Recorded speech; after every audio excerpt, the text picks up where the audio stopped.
Assalamualaikum warahmatullahi wabarakatuh. Alhamdulillahirabbil alamin. Alhamdulillahilladzi khalaqal mauta wal hayata liyabluwakum ayyukum ahsanu amala wa huwal azizul ghafur. Alhamdulillah para pemirsa yang budiman. Hari ini sudah Ramadan, berarti jam demi jam, detik demi detik, sudah berbeda perhitungannya di sisi Allah. Alhamdulillah kita diberi umur, bisa menikmati Ramadan ini, karena ada saudara kita yang tahun lalu masih Ramadan bersama kita, dan tahun ini sudah tidak bersama kita lagi. Sungguh diberikan umur ini satu karunia yang sangat mahal. Kita diberikan kesempatan dijamu di bulan yang istimewa, yang tidak ada tandingannya.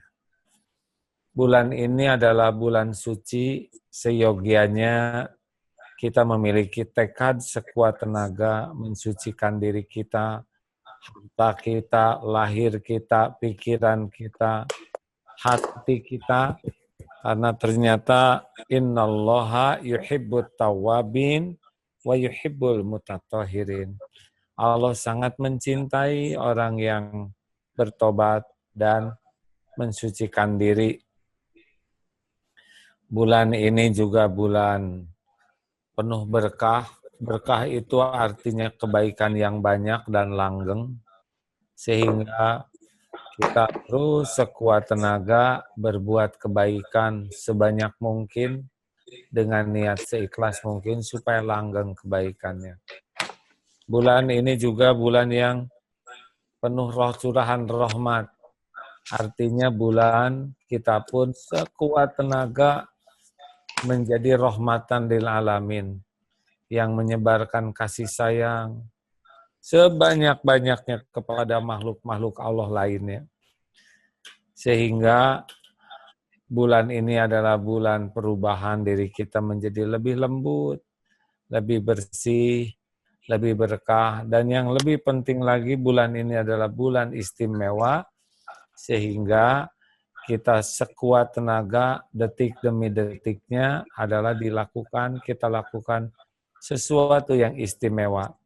Dan yang paling istimewa dalam pandangan Allah adalah yang paling ikhlas. Tidak ada lagi yang lebih istimewa kecuali orang yang bersih hatinya dari kemusyrikan, dari kemunafikan, dan mudah-mudahan dengan kita mempersembahkan amalan dengan niat yang ikhlas, sekecil apapun amal, betul-betul diterima oleh Allah Subhanahu wa Ta'ala. Marhaban ya Ramadan. Terima kasih hari ini sudah bergabung bersama kita Kang Bima Arya. Terima kasih. Sami-sami. Kang Bima, apa kabar? Alhamdulillah baik, sehat. Sehat, Alhamdulillah sehat, dan hari ini memang kerja keras sekali karena harus menyiapkan tayangan. Alhamdulillah, jazakillah. Tayangan untuk di TV, sehingga Masya Allah. Dan barusan tarawih pertama juga di rumah, yang biasanya diimamin, sekarang mengimamin. Alhamdulillah. Ini di mana Kang Bima ini sekarang? Di posisinya? Rumah, Alhamdulillah di rumah. Oh, sudah boleh pulang ke rumah?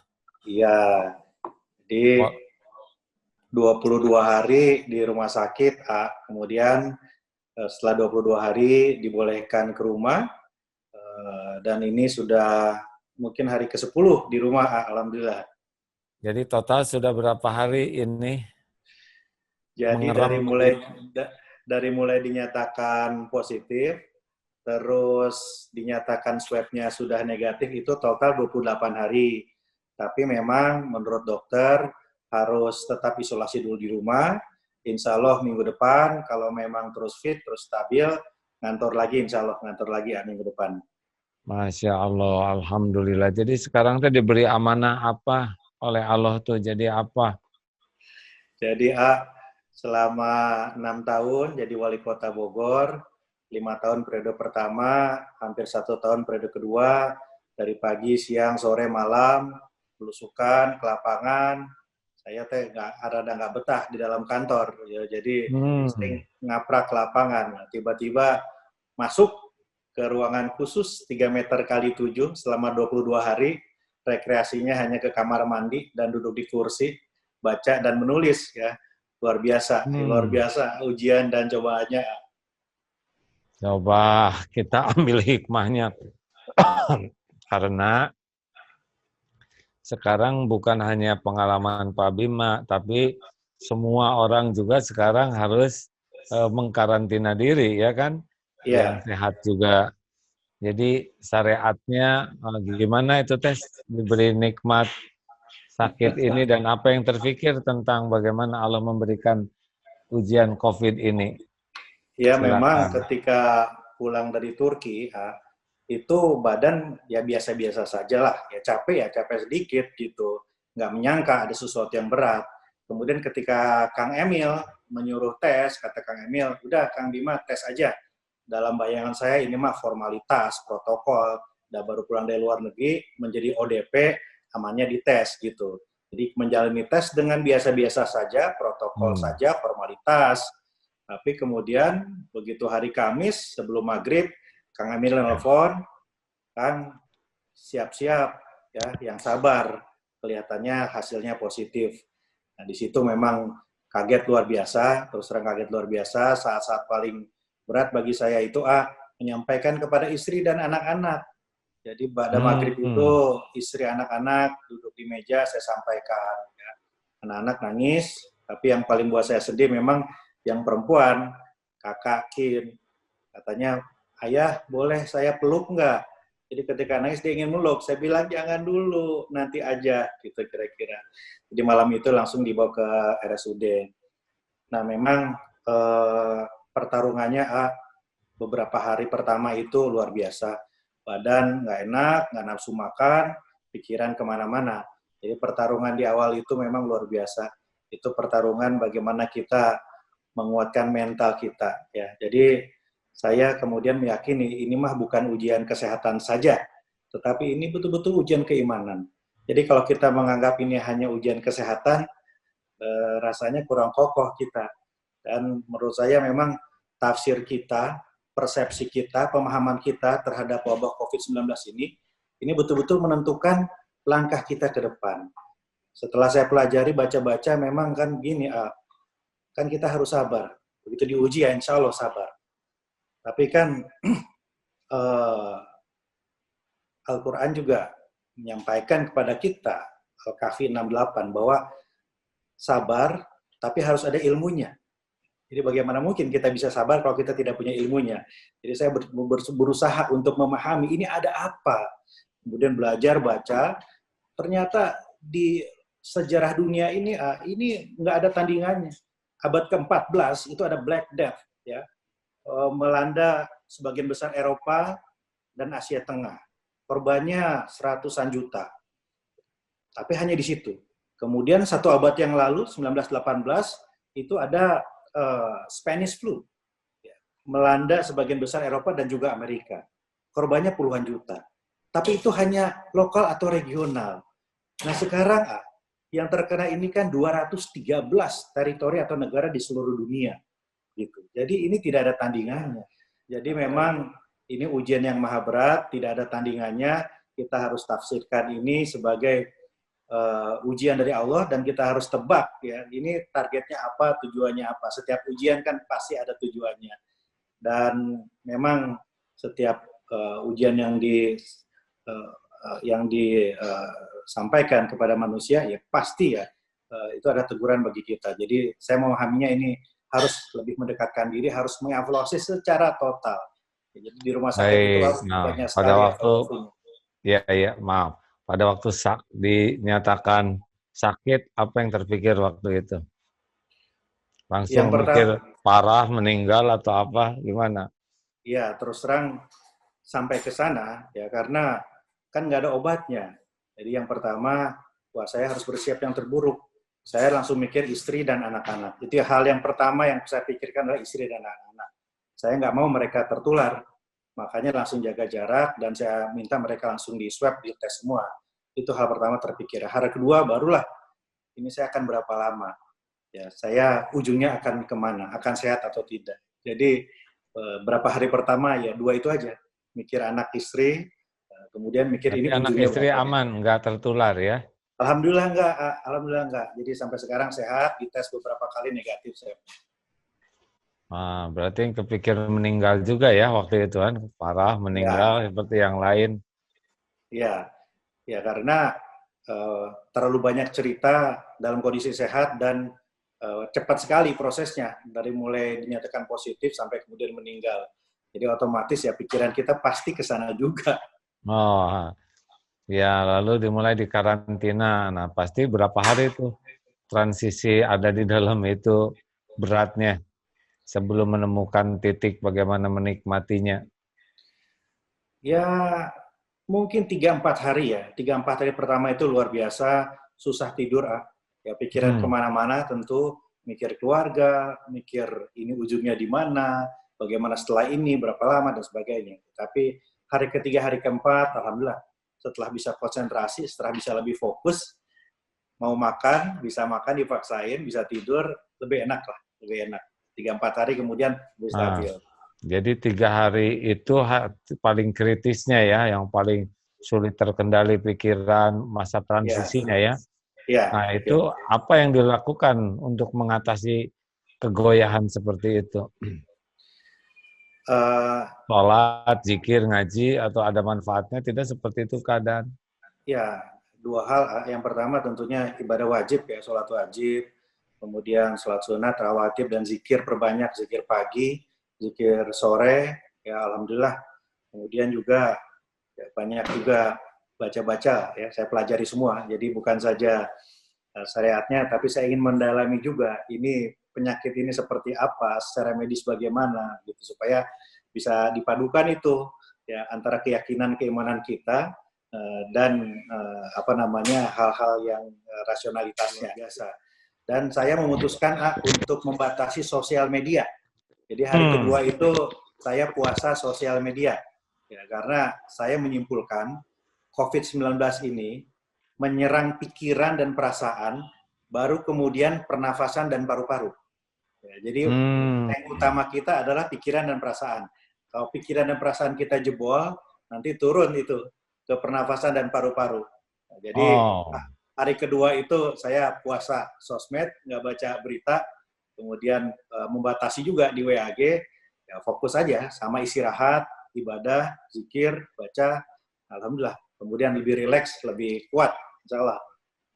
Oh, jadi dengan puasa sosmed ternyata lebih rileks ya? Lebih rileks, karena pikiran tidak kemana-mana, fokus. Jadi lebih konsentrasi.